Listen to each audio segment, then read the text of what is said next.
রহস্যজনক আত্মহত্যা, অজানা ফোন কল ঘিরে ধোঁয়াশা। শিলিগুড়ি 2 নম্বর ওয়ার্ডের বাঘাযতীন কলোনি ঝিলিমিলি পার্ক সংলগ্ন এলাকার এক মহিলা অস্বাভাবিক মৃত্যুতে ঘিরে চাঞ্চল্য ছড়িয়েছে। মৃতের নাম পল্লবী চক্রবর্তী। পরিবারের ও স্থানীয় সূত্রে খবর পাওয়া গিয়েছে যে শুক্রবার রাত 10টা নাগাদ নিজের ঘরে গলায় ফাঁস দিয়ে আত্মহত্যা করেন তিনি। জানা যায় পল্লবী চক্রবর্তী তার মেয়েকে নিয়ে ওই বাড়ি ভাড়ায় থাকতেন। স্বামীর সঙ্গে দীর্ঘদিন ধরে দাম্পত্য কলহ চলছিল এবং ডিভোর্সের প্রক্রিয়া শুরু হয়েছিল বলে পরিবারের দাবি।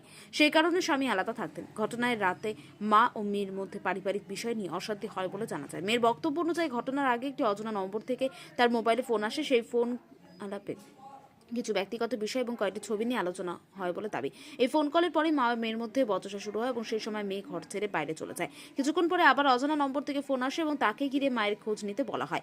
ঘরে ঢুকে মেয়ে মাকে গলায় ফাঁস লাগানো অবস্থায় দেখতে পারে। এরপর দ্রুত পল্লবী চক্রবর্তীকে শিলিগুড়ি জেলা হাসপাতালে নিয়ে যাওয়া হলে সেখানকার চিকিৎসকেরা তাকে মৃত বলে ঘোষণা করেছে। উল্লেখ্য যে বাড়িতে পল্লবী চক্রবর্তী ভাড়ায় থাকতেন, সেখানে বর্তমানে বিয়ের অনুষ্ঠান চলছিল। সেই প্রেক্ষাপটও ঘটনার প্রকৃত কারণ নিয়ে নানান জল্পনা তৈরি হয়েছে। খবর লেখা পর্যন্ত কোনো লিখিত অভিযোগ পাওয়া যায়নি বলে শোনা যাচ্ছে। এই ডিসিশন মায়ের কেন নেওয়া যদি একটু জিজ্ঞেস করি। আমার কিছুই হয়নি, ঠিক আছে। সকালে এমনি নর্মাল কথা বাড়ি লেগেছিলো, তারপরে সব ঠিক হয়ে গেছিলো। মা আমার উপরে রাগ করেছিল, অমন কোনো ব্যাপার না। কিন্তু আমি যখন দরজা ধাক্কাছিলাম, তারপরে ধাক্কানোর পরে খোলা হলো। হ্যাঁ, মার নাম? পল্লবী চক্রবর্তী। বয়স কত মার? আর বয়স 40। তিনি কি হাউস ওয়াইফ ছিলেন না কিছু কাজ করতেন? Working lady. আপনার নাম? ছেচিদি চক্রবর্তী। আর ঘটনাটা কবে হয়েছে? কালকে রাতে। কি হয়েছিল?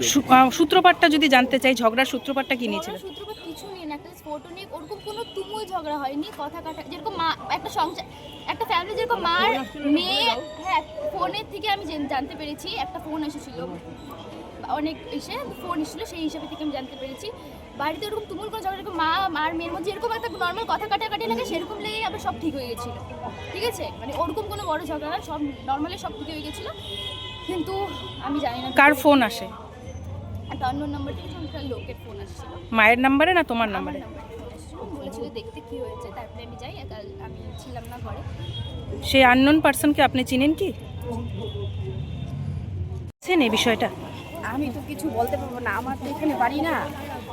আমার বাড়ি উত্তর শান্তিনগর, এটা আমার মামাতো বোন হয়, আমি শুনে আসছি। এই যে এই ধরনের ঘটনাটা ঘটলো, হঠাৎ করে সে সুইসাইড অ্যাটেম্প করে, তো সেই বিষয়ে পুলিশ তদন্ত আপনারা চাচ্ছেন কি ফ্যামিলির লোকেরা? এটা আমার মামা আমার ভাইয়েরা বলতে পারবে, সেটা তো আমি বলতে ওনার পারবো না। হাজবেন্ড রয়েছে কি? হ্যাঁ, হাজবেন্ড আসবে, জানবে করবে না করবে। এখনো পর্যন্ত কি জানতে পেরেছেন, কি কারণে হয়েছে? এখনো কোনো কারণই জানা যায়নি। কবে ঘটে, কোন সময় ঘটে এই ঘটনা? আমি আজকে শুনলাম, আমি কিছুই বলতে পারবো না। গতকাল রাতের ঘটনা কি? হ্যাঁ, গতকাল রাতের ঘটনা, কখন ঘটনা আমি কিছুই বলতে পারবো না। আমি এখনই শুনে এই যে এখন আসলাম। ঠিক আছে দিদি। আপনার নাম? আমার নাম বিমলা রায় বৈরাগী।